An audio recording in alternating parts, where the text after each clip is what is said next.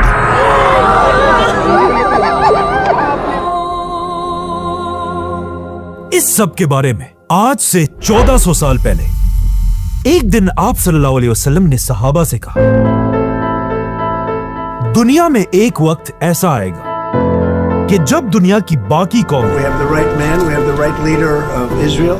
मिलकर मुसलमानों पर ऐसे हमले करेंगे We have hit hundreds of targets in Iran. जैसे कि लोग मिलकर किसी खाने की दावत पर जाते हैं।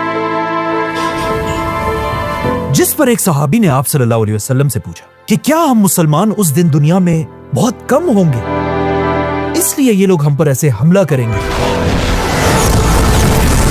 लेकिन आप सल्लल्लाहु अलैहि वसल्लम ने कहा नहीं, बल्कि उस वक्त तो मुसलमान दुनिया में बहुत ज्यादा होंगे,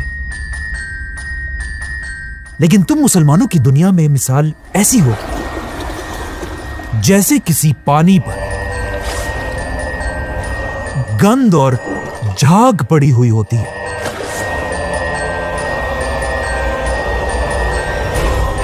तुम्हारे दुश्मनों के दिलों में तुम्हारा कोई खौफ नहीं होगा Programs, and they're going to be terminated on a permanent basis. और तुम मुसलमानों के दिलों में सिर्फ और सिर्फ दुनिया की मोहब्बत होगी और मुसलमान मौत से डरेंगे। इस हदीस के बाद अगले 1000 साल तक मुसलमान ही पूरी दुनिया के सुपर पावर थे।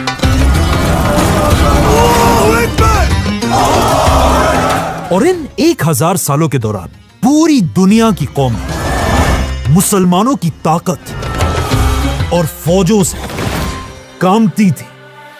और मुसलमान दुनिया के सुपर पावर इसलिए थे क्योंकि उस जमाने में दुनिया के सारे बड़े साइंटिस्ट मुसलमान ही थे।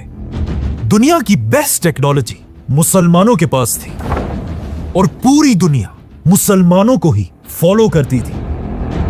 इसीलिए इन 1000 सालों में हमेशा दुनिया में कोई ना कोई मुसलमान दुनिया का सबसे ताकतवर इंसान होता था।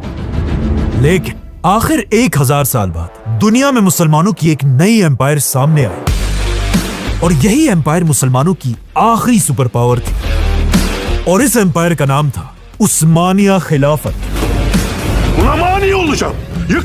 अब यहां तक तो सब ठीक था, लेकिन यहां पर जब उस्मानिया खिलाफत अपनी ताकत की पीक पर आखिर उस्मानिया खिलाफत ने मुसलमानों की हिस्ट्री की सबसे बड़ी गलती की